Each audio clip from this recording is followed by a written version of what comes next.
tocando de maneira bastante próxima a essência daquilo que é a nossa esperança em relação tanto à vinda de Cristo quanto aos sinais apresentados no cumprimento das profecias bíblicas.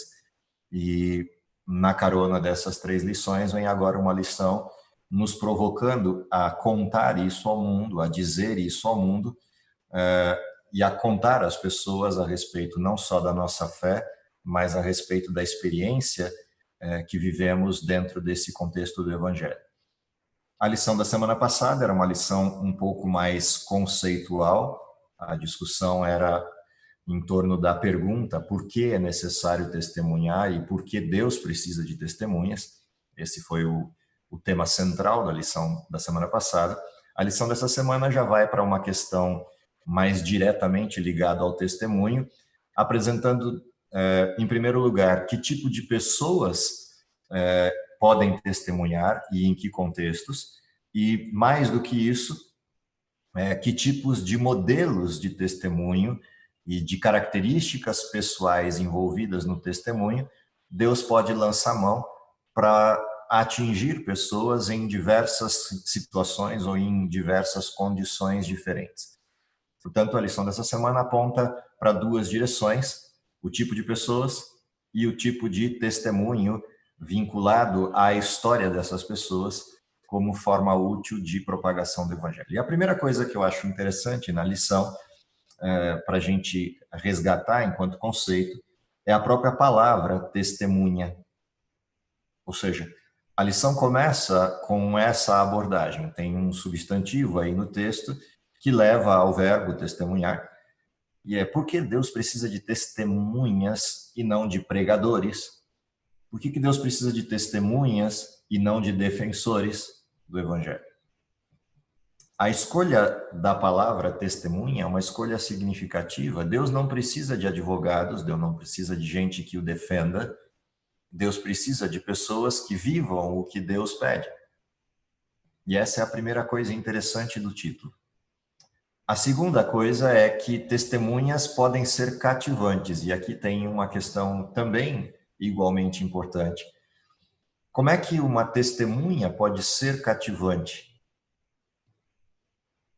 A palavra testemunha implica em defesa da verdade. Portanto, o papel de uma testemunha não é convencer os outros. O papel de uma testemunha não é defender alguém.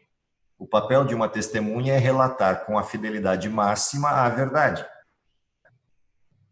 Se a gente atrela um adjetivo, cativante, ao processo testemunha, isso poderia, de alguma maneira, sugerir que testemunhas podem manipular o processo do testemunho.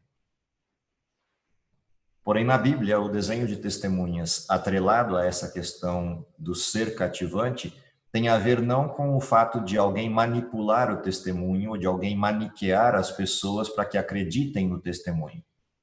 Uma testemunha é tão cativante quando ela consegue demonstrar às pessoas de que o que ela está falando é verdadeiro e ela viveu de fato aquilo que ela está relatando. Portanto, o cativar aqui não tem a ver com um processo de encantamento dos outros, mas tem a ver com o processo de relevância do testemunho. Quanto mais o testemunho é demonstrável como legítimo e fiel, mais cativante ele é. Quanto mais incertezas existem no testemunho, menos cativante ele é. E é disso que se trata o título, Testemunhas Cativantes. E aí sim o título agrega a essa expressão o desenho desse cativar. O desenho desse cativar é que o testemunho é pessoal. É um relato individual de experiência. É um relato individual de vivência. Portanto, essa é a parte central do ensinamento dessa semana. O quanto Deus necessita, no sentido não de que ele precise de algo, mas o quanto é útil para pessoas que não creem ou pessoas que não tiveram acesso a Deus, encontrar pessoas que vivenciaram de forma tão profunda isso que conseguem partilhar de forma cativante esse mesmo desenho. E é nesse sentido que a lição dessa semana percorre com o desenho. Por que Deus precisa de testemunhas? Deus não poderia mandar anjos, não poderia mandar outros seres para abordar a respeito da existência de Deus, a respeito da questão de quão bom é Deus e de quão bom é viver com Ele? Porque ele precisa de testemunhas. Há dois aspectos interessantes nisso. O primeiro estava na lição da semana passada, que é o fato de que se eu tenho a oportunidade de testemunhar do Evangelho, enquanto eu faço isso, eu mantenho a minha salvação. Eu desenvolvo o processo da salvação, porque se eu estou focado na missão, significa que eu não estou focado em outras coisas. E, portanto, eu não me perco. Esse é um aspecto. Mas o outro aspecto, igualmente importante, é que o ato de testemunhar permite às pessoas perceberem a relevância humana do Evangelho. A relevância significativa real do Evangelho. Ou seja, o Evangelho não é uma retórica, não é uma perspectiva pueril, metafísica, etérea. Não, o Evangelho é concreto. Ele muda pessoas reais, num mundo real. Também o Evangelho se permite, enquanto apresentação, ser relevante de maneira real para dentro de um contexto de que eu posso apresentar para pessoas dentro desse mundo que eu vivo, dentro dessa referência em que eu estou, com elementos reais de transformação, aspectos úteis para a vida humana, e que respondem a anseios bastante básicos do ser humano nesse tipo de mundo em que a gente vive. E, portanto, mais do que pessoas que vivem num mundo irreal, a gente tem a possibilidade de pessoas reais num mundo real, com dificuldades reais, falarem de um Deus real. Diferentemente de se anjos aparecessem falando de Deus. Anjos falariam de um mundo em que eu não vivo. É mais ou menos como você pegar um sujeito multimilionário falando para pessoas a respeito de fome. Ou falando para pessoas a respeito de pobreza e das dificuldades da pobreza. É muito diferente de você pegar alguém que vive nessa realidade falando dessa realidade. O testemunho é muito mais proximal. E, portanto, o testemunho de pessoas que foram transformadas pelo Evangelho é mais efetivo do que o testemunho de pessoas que nunca viveram algo diferente, no sentido de anjos perfeitos ou seres perfeitos. Nesse contexto, o que a gente viu durante essa semana foram experiências de pessoas diferentes vivendo essa realidade. A primeira dessas pessoas, a primeira dessas experiências, está lá no texto de Marcos, capítulo 5, que foi a primeira referência da semana. E o título da lição ele é interessante porque ele traz a abordagem de testemunhas improváveis. Por que improvável? Qual é a pior testemunha que eu poderia imaginar a respeito de Cristo? O seu maior inimigo. Não existe testemunha menos provável do que Satanás testemunhando de Jesus. Não existe testemunha menos provável do que alguém que viveu a vida inteira sendo guiado de forma diretiva por demônios. E a história relatada em Marcos 5, em Lucas capítulo 8, é a história de sujeitos que vivenciaram essa realidade.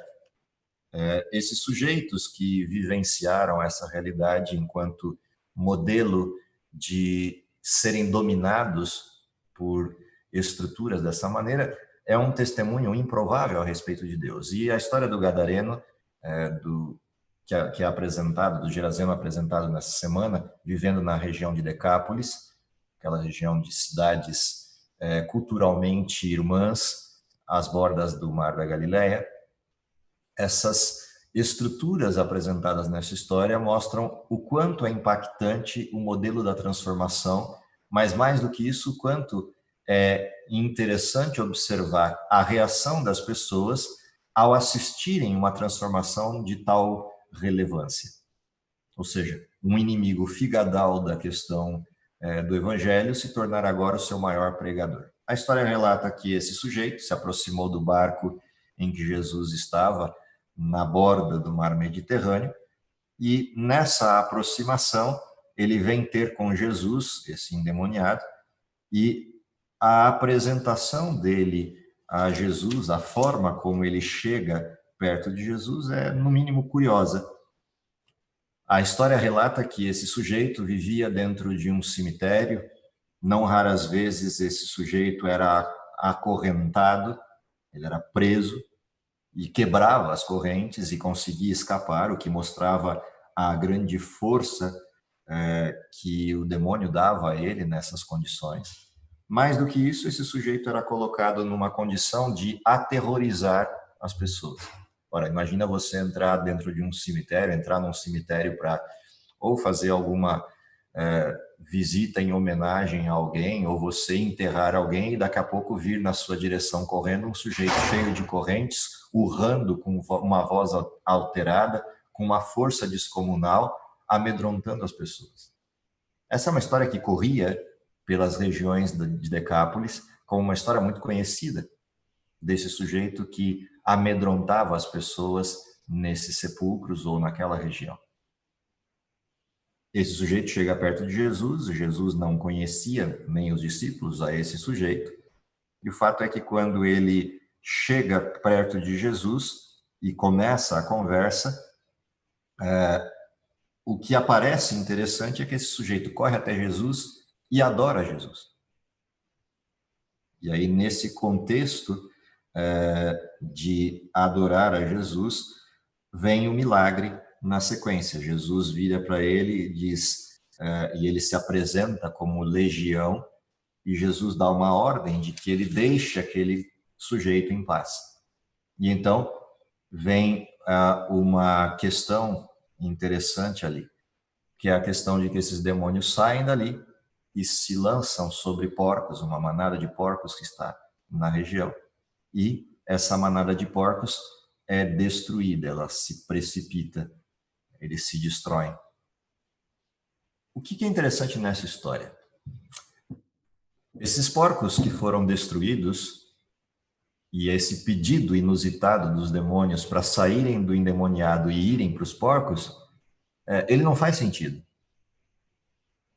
Afinal de contas, esses demônios poderiam simplesmente sair e ir para qualquer lugar. O ir para os porcos e precipitar os porcos tinha uma intenção.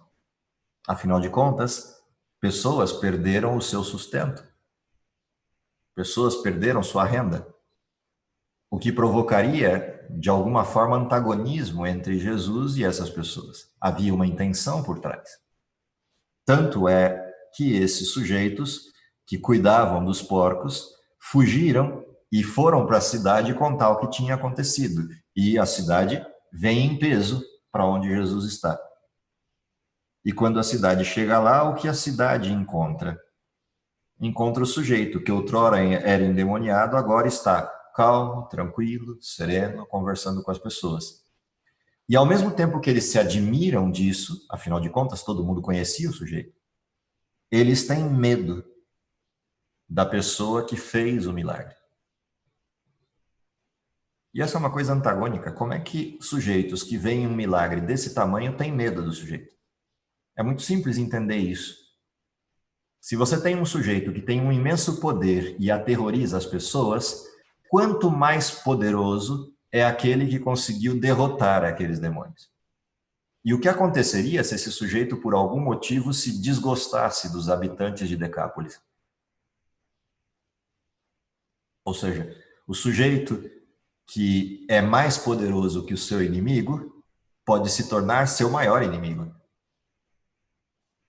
E, portanto, eles têm agora uma dúvida entre o medo e a admiração. E eles optam pelo medo e pedem para que Jesus deixe o lugar, deixe aquela região. E Jesus atende ao pedido. Eles pediram para Jesus ir embora e Jesus vai embora. Só que quando Jesus decide ir embora, aquele sujeito que foi curado chega perto de Jesus e faz também um pedido inusitado de que ele possa ir com eles e ser discípulo. Olha que coisa curiosa, Jesus veio ao mundo e Jesus fez discípulos, chamou discípulos.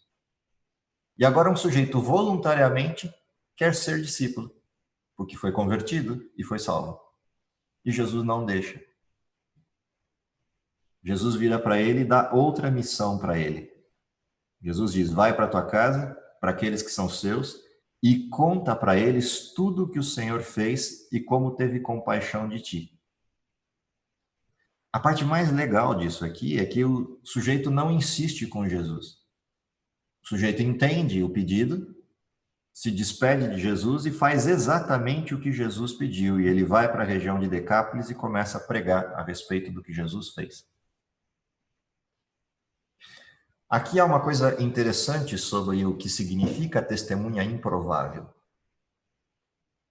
A primeira coisa da testemunha improvável é que qualquer um que olhasse para esse endemoniado iria dizer assim, ele não está pronto. Ele não tem condições de testemunhar. Ele passou a vida inteira preso a essas condições de domínio de Satanás. Como que ele vai sair agora e testemunhar? Seria mais prudente que Jesus pegasse um dos seus discípulos, talvez Pedro, Tiago ou João, e deixasse em Decápolis, olha, vai contar para os sujeitos de Decápolis quem é que fez o milagre. Mas não, Jesus pede que o sujeito faça isso. E o sujeito vai e faz. O que mostra uma coisa interessante de diferença entre ele e os discípulos. Os discípulos eram as testemunhas prováveis, mas não estavam prontas.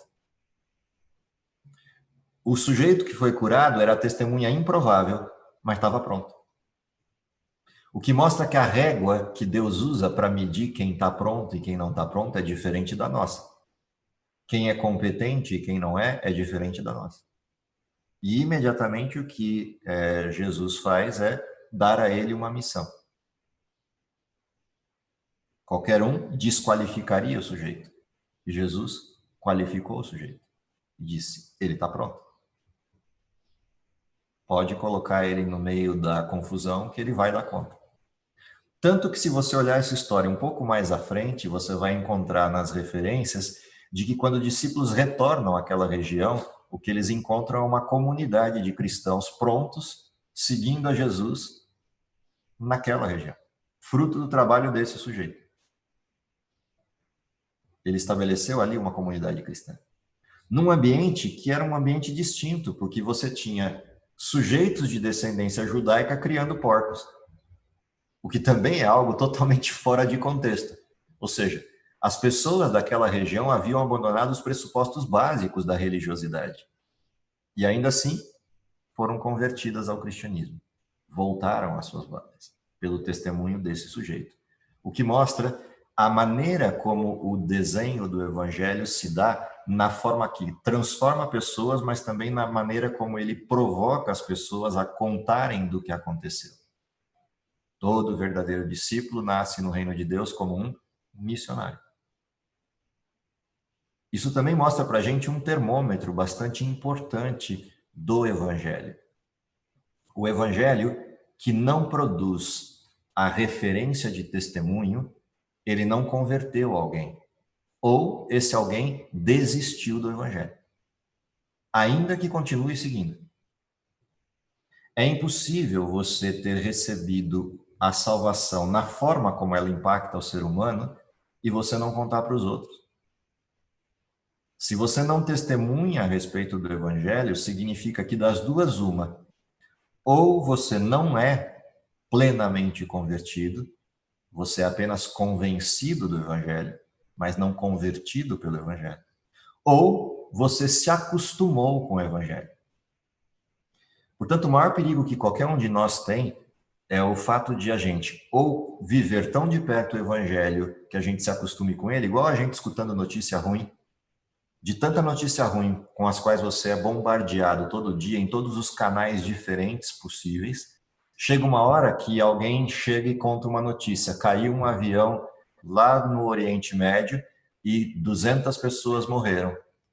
E a sua reação, mesmo que não visível, mas a sua reação interna é mais um. Um dos problemas com o evangelho é que se o evangelho ele perde a força ao longo do tempo, a gente passa a reagir ao evangelho dessa forma, como um modelo anestesiado. E a gente perde esse vigor do que a Bíblia chama de primeiro amor, que é exatamente o que aconteceu com esse endemoniado. Esse primeiro amor foi tão impactante que as pessoas se convenceram da história. Isso nos leva à sequência das histórias da lição, que é que tipo de Deus eu proclamo e como eu faço isso. E a historinha que a gente tem na sequência, que é a história das mulheres que foram ao sepulcro no domingo pela manhã para terminar o processo do embalsamamento, o processo do preparo do corpo de Jesus para o seu funeral. Afinal de contas, Jesus morreu no final da tarde de sexta-feira, era a véspera da Páscoa, eles não puderam fazer um enterro decente para Jesus, apenas levaram o corpo, puseram numa tumba e fecharam a porta. Quando elas chegam domingo de manhã e encontram o túmulo aberto e veem os anjos que dizem para elas, como uma interpelação: o que vocês estão fazendo aqui? Ele não está mais aqui. Ele ressuscitou. O impacto dessa notícia sobre aquelas mulheres foi de tal ordem que a única coisa que elas conseguiam imaginar fazer, quase que de forma impensada, é sair pelas ruas gritando: ele ressuscitou, ele ressuscitou. E elas voltam ao grupo central para essa notícia. O grupo mais impactado com essa notícia eram os discípulos, porque conviveram com Jesus 3 anos e meio e agora foram frustrados nas suas expectativas. Se você olha a história dos discípulos lá em João, nos capítulos 12, 13 e 14, você vai ver que até o finalzinho da história, até a noite da morte do julgamento e a sequência em seguida na sexta-feira para a morte de Jesus, os discípulos ainda estavam disputando entre eles quem ia ser o primeiro, o segundo, o terceiro no reino que Jesus ia implantar. Ou seja, 3 anos e meio não foram suficientes para eles entenderem o que Cristo veio fazer. Apesar de Cristo insistentemente dizer para eles: eu vim e vou morrer. Esses sujeitos não tinham compreendido isso. E agora essas mulheres chegam felizes da vida, com um baita sorriso no rosto, contando para eles que Jesus ressuscitou, e a reação deles é: não acredito. Por mais que Jesus tivesse dito várias vezes para eles que ressuscitaria, agora que a notícia chega, eles não acreditam. E essa é uma parte interessante da história, de a gente parar para olhar. O quanto o evangelho, por mais presente que seja, por mais alegre que seja o comunicado, ainda assim pode ser ineficaz para romper as barreiras da descrença, as barreiras da incredulidade. O que mostra que o papel da testemunha não é convencer, o papel da testemunha é testemunhar. Essas mulheres chegaram aos discípulos e disseram aquilo que elas viram. E o que elas viram foi um anjo que disse que Jesus ressuscitou. O crer ou não crer não era papel delas. O crer ou não crer era papel do Espírito Santo atuando no desenho. O que mostra de novo o leque. O leque do testemunhar tem a ver com um tribunal. Tem um juiz, tem um advogado, tem um promotor, tem um júri. O papel da testemunha não é convencer. O papel da testemunha é ser fiel à verdade. O papel de convencer é do advogado ou do promotor. Quanto mais fiel a testemunha é, menos espaço ela deixa ao promotor.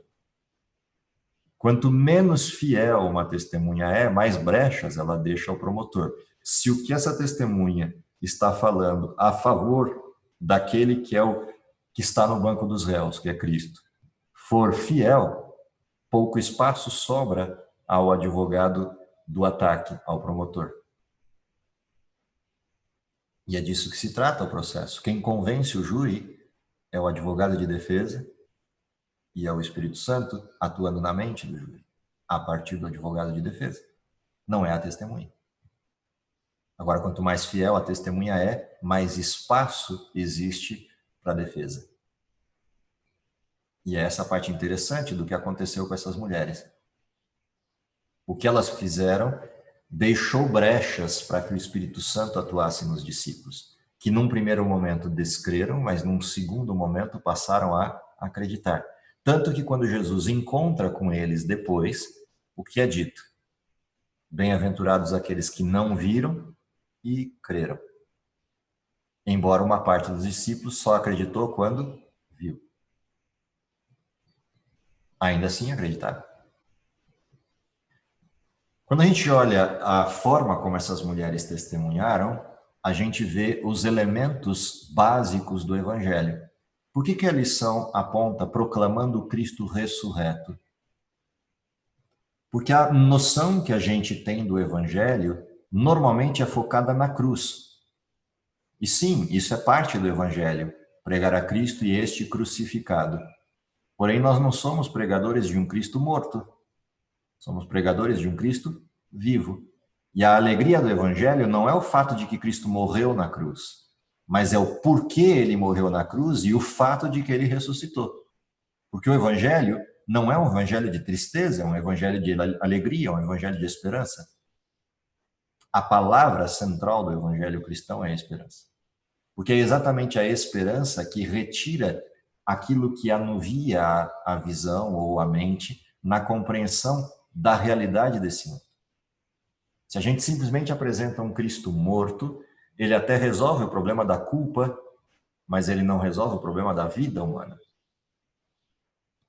Quando a gente apresenta um Cristo ressurreto, a gente descobre que existe luz no fim do túnel, existe vida.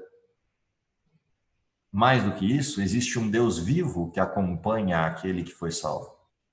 O que significa dizer que a gente não vai viver à luz de um Deus que passa panos quentes no pecado, mas à luz de um Deus vivo que acompanha a salvação.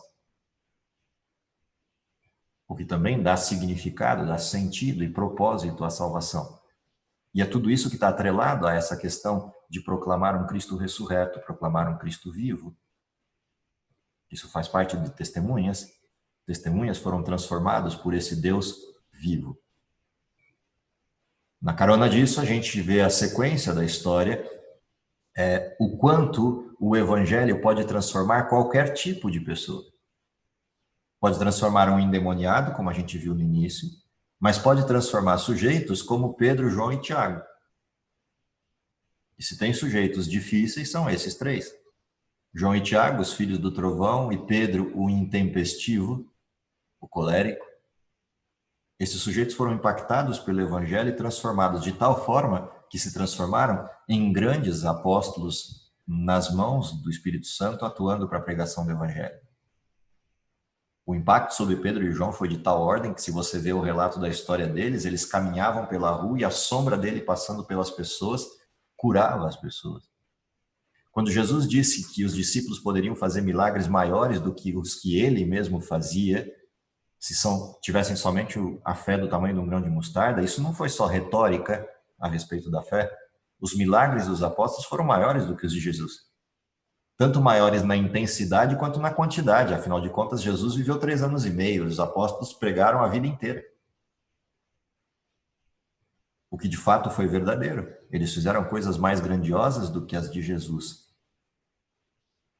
Essas estruturas mostram o quanto a canalização de certos aspectos que seriam reprováveis nos discípulos podem modificar-se nas mãos de Deus. Ou seja, a salvação não transformou Pedro tirando a identidade de Pedro, nem transformou João tirando suas características pessoais.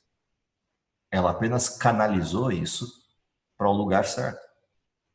Em lugar de João e Tiago serem sujeitos estourando os olhos e a cara de pessoas que falavam torto para ele na rua, agora essa mesma estrutura aguerrida se torna a força necessária para enfrentar a prisão em Patmos, para enfrentar perseguições.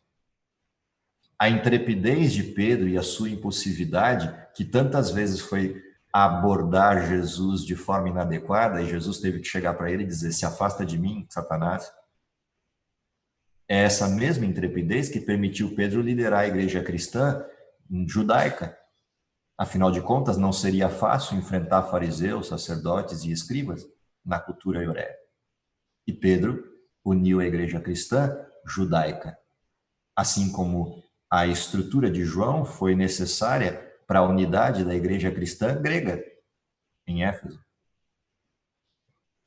As mesmas atitudes que outrora eram ruins na estrutura desses sujeitos, agora se tornam canalizadas de maneira adequada para a propagação do evangelho e para a liderança da igreja. Isso mostra que a transformação produzida no Evangelho não só fez diferença para eles, mas fez diferença para todas as pessoas que viviam entre eles, na forma diferente de pregar. O que também mostra um detalhe interessante: Deus precisa de pessoas diferentes, com características diferentes, para culturas e pessoas diferentes. Há pessoas que precisam de sujeitos que viveram uma imensa transformação, como a do endemoniado, que teria uma história fantástica para contar. Mas há pessoas que precisam da transformação que foi feita pedacinho por pedacinho, dia a dia, como é o caso de João e de Pedro. João e Pedro aceitaram o evangelho lá com João Batista, mas precisaram de 3 anos e meio vivendo diariamente com Jesus, um pedacinho por dia, para a transformação necessária da canalização dos seus talentos para aquilo que era adequado. Eles não tinham nenhuma história absurda de evangelho, até tiveram milagres para contar, como foi o caso da pescaria de Pedro, ou de andar sobre as águas.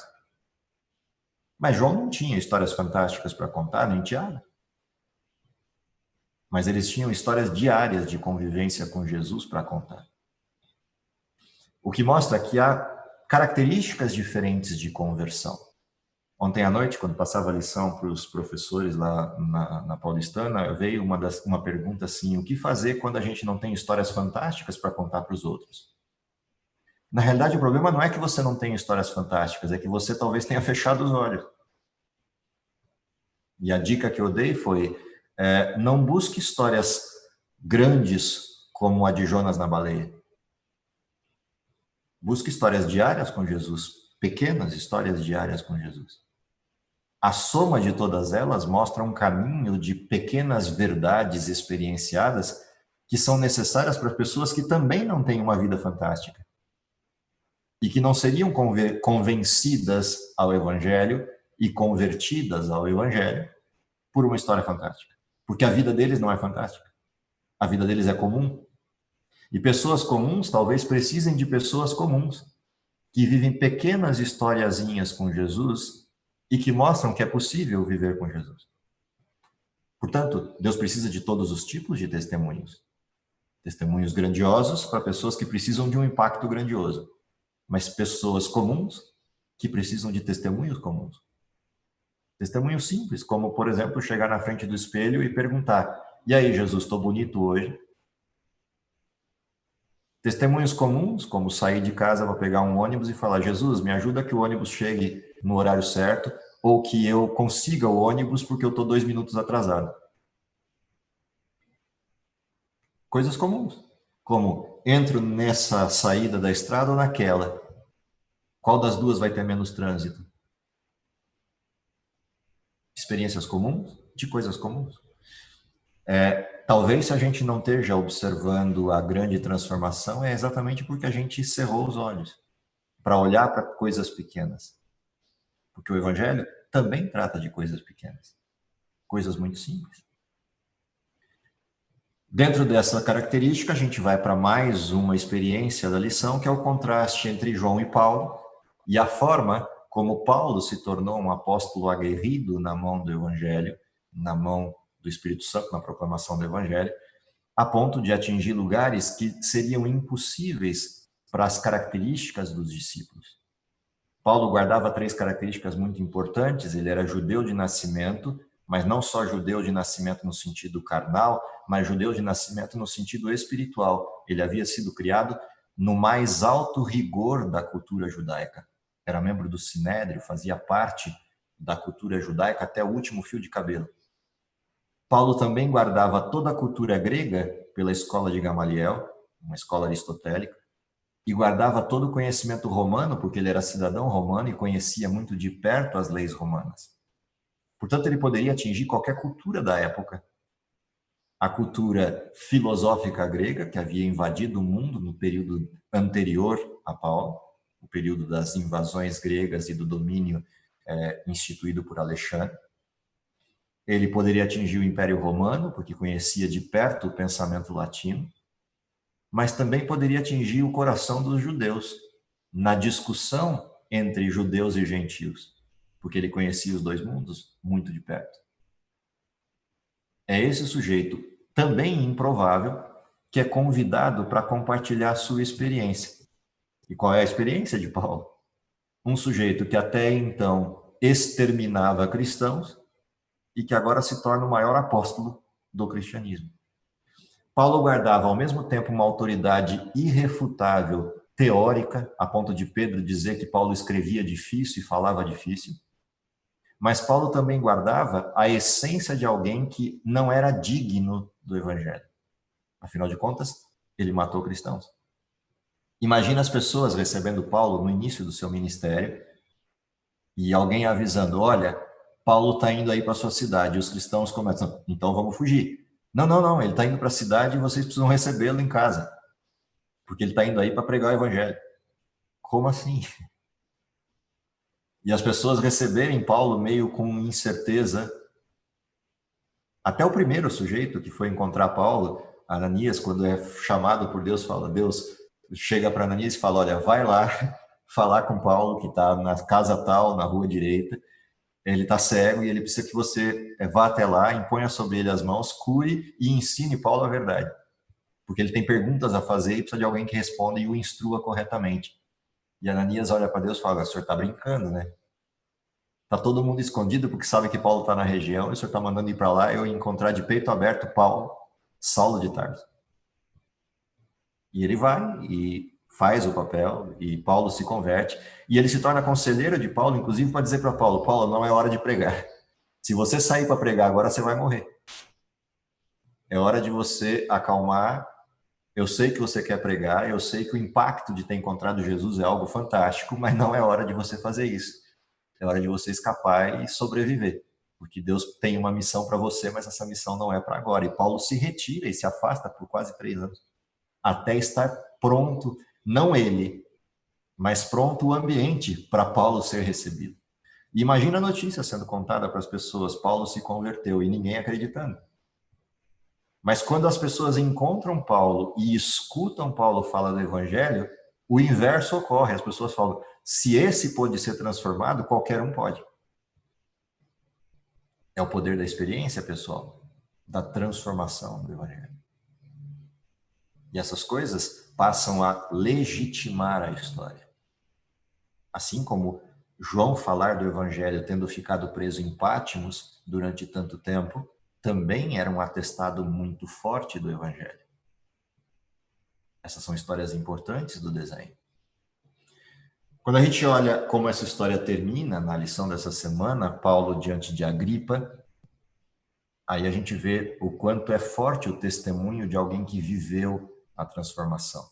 Tão forte que até mesmo Agripa, um cético de plantão, foi abalado pela história.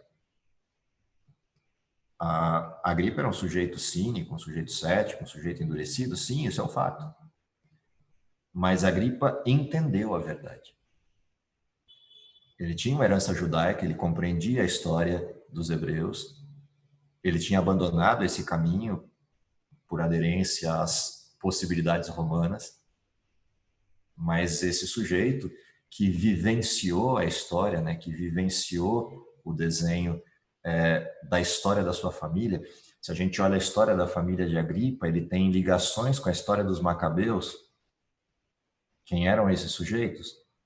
É só lembrar da historinha lá atrás dos gregos, quando Antíoco invadiu Jerusalém, Antíoco Epifânio invadiu Jerusalém, sacrificou porcos no altar do santuário israelita, tentou manter a cultura pagã dentro da estrutura israelita. Quem saiu na defesa e expulsou Antíoco Epifânio de lá foram os Macabeus.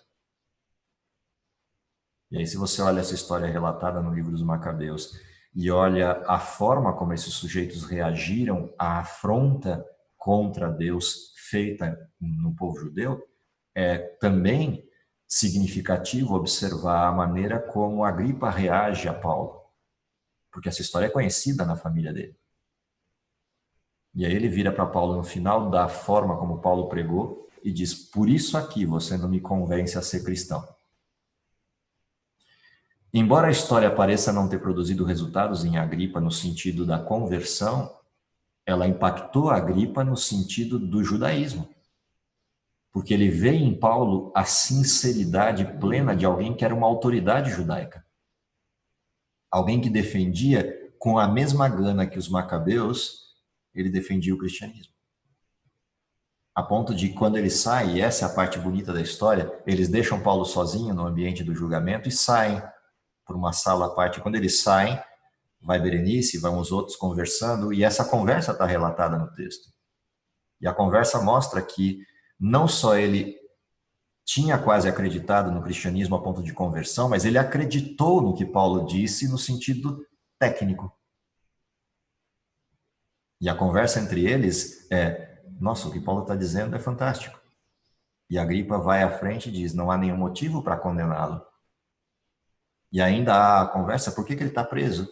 E Agripa é obrigado a responder para eles: a única razão para ele continuar preso é porque ele fez um apelo que não a nós, ele apelou a César. E mesmo não querendo manter Paulo preso, ele é obrigado a encaminhar Paulo ao que Paulo pediu, apelar a César. E aí ele é enviado ao julgamento máximo, à autoridade máxima. Mas restou do testemunho de Paulo naquela ambiência do julgamento o ponto de interrogação. Será que tudo isso é verdade? Quanto essa história produziu de frutos no futuro, depois desse julgamento? Agripa não se converteu, mas pessoas que estavam ali assistindo ao julgamento se converteram. Porque a maneira como Paulo direcionou a defesa, lembra que Paulo vira para Agripa e pede o direito de palavra. Como cidadão romano, isso lhe é concedido. E aí o que acontece? Quando ele começa a apresentar a sua defesa, ele não defende a si mesmo. Ele defende o conteúdo da missão e não a pessoa de Paulo. Paulo não está preocupado em defender que ele está certo e em defender sua posição de inocente. Paulo está preocupado em defender o cristianismo e a mensagem verdadeira do seu testemunho. Portanto, essa generosidade de Paulo impacta todo mundo que está ali, porque ele de fato foi uma testemunha e não um advogado. O que mostra também que nem sempre o evangelho dá certo, mas até quando ele não dá certo, ele dá certo. Até quando o evangelho não converte, ele se legitima. Afinal de contas, a fala de Agripa legitimou a fala de Paulo, tanto que o relato persistiu na história. O que mostra uma coisa interessante sobre a Bíblia. A Bíblia não relata só o lado bom, ela relata os dois lados. A Bíblia é um livro de testemunhos, que apresenta o testemunho de forma completa, a verdade cristalina. O convencer não é da Bíblia, é do advogado. A Bíblia relata a verdade, com toda a transparência dela. Por isso que a preocupação de uma testemunha não é com os resultados. O papel de uma testemunha é testemunhar, é semear. O papel do cultivar não é da testemunha. O papel do cultivar e do fazer nascer é do Espírito. E, portanto, a testemunha reconhece isso. Ela reconhece que ela precisa falar pelas motivações que estavam na lição da semana passada. O amor, a questão da transformação, o impacto da forma como a história se conduz nas profecias. Tudo isso deve produzir no coração daquele que testemunha a alegria de fazê-lo, independente do resultado. Há uma tristeza permitida às testemunhas. A tristeza permitida à testemunha é a tristeza pelo outro que não se salvou. Essa tristeza é permitida à testemunha. Mas tirada essa tristeza, nenhuma outra é permitida. Ah, estou frustrado porque as pessoas não aceitaram o meu testemunho. Quem disse que precisavam aceitar? Não era esse o seu papel? Não era esse o meu papel. O meu papel era pregar, era testemunhar. O aceitar não era meu papel. O aceitar era meu papel para mim. Ou seja, eu era obrigado a aceitar no sentido de Cristo me apresentou o evangelho e eu tinha a possibilidade de aceitá-lo, mas não os outros. A única frustração que deveria estar no coração do que acredita é a frustração de assistir alguém perder-se. Portanto, é tristeza pela pessoa que se perdeu, pela condição de estar perdida, E não tristeza porque não deu certo a minha pregação e eu não consegui o resultado. Não, você não tinha resultado para alcançar. O resultado era de Cristo. E a missão era dele, não era minha. A minha tristeza é porque eu sei o que vai acontecer com essa pessoa. E eu fico triste por ela. Não pelo resultado. E isso mostra a diferença dos desenhos, porque acontece muitas vezes de as pessoas testemunharem a respeito do que Deus fez por elas e isso gerar um orgulho pessoal, a ponto de as pessoas se orgulharem da sua própria humildade. Isso não faz parte do desenho do Evangelho. O desenho do Evangelho é testemunhar a alegria da transformação. E aí um detalhe importante, essa alegria da transformação precisa ser diária. Tem um texto na lição de quinta-feira, eu acho, que retrata isso. A conversão, ela é um processo que deve acontecer todos os dias. De quinta ou de quarta-feira tem um texto nessa direção. Portanto, é necessário que o processo da salvação seja um processo constante, um processo que se repita diariamente, um processo que se sustente completamente todos os dias.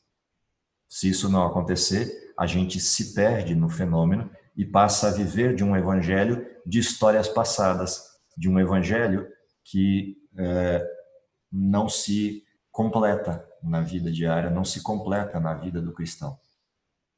Ou seja, cada dia eu preciso renovar o leque de experiências. Eu preciso renovar o leque de coisas que acontecem comigo. Porque senão eu só estou contando coisas que aconteceram num passado distante e o evangelho perde a sua efetividade. Viver o evangelho é mais importante do que contar histórias do passado. Há uma mescla que tem que acontecer nesse processo e essa mescla é: você precisa, enquanto desenho, do conhecimento experiencial e do conhecimento teórico. O teórico sem o vivencial é letra fria. Pode convencer logicamente, mas não transforma as pessoas. O experiencial sem o teórico gera um perigo, que é o da superficialidade emocional.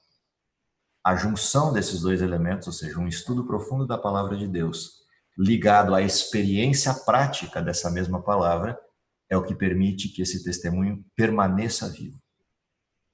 É essa experiência atrelada ao conhecimento que faz o evangelho continuar vivo. Vivo por toda a vida. É esse o convite que a lição dessa semana faz para a gente nas experiências desses diversos personagens. O que eu espero é que Deus nos abençoe para que essa seja a realidade nossa de vida, para que pessoas sejam convertidas e se tornem também testemunhas desse mesmo evangelho. Deus abençoe vocês e dê essa condição para que a gente propague dessa maneira o evangelho vivo, de um Deus vivo, mas de um Deus também que prometeu voltar, portanto, um evangelho de esperança, que leve as pessoas à esperança que não confunde, como Romanos capítulo 5 assim descreve. É a esperança que permite que não haja confusão e que todos estejam focados na mesma missão. No mais, que Deus abençoe vocês, que tenham uma boa semana, uma semana de testemunhos. Aproveitando já que a gente tem tempo pra caramba agora, para fazer isso, já que tem tempo e não tem mais desculpa para não ter tempo.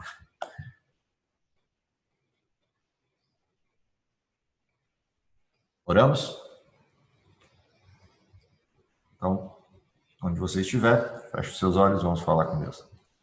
Querido Pai que está nos céus, te agradecemos em primeiro lugar porque nos chamaste para a salvação e nos convidaste a retornar para casa. Te agradecemos porque imediatamente após isso nos chamou a um convite especial, que é a missão, de contar aos outros a alegria da salvação em Cristo.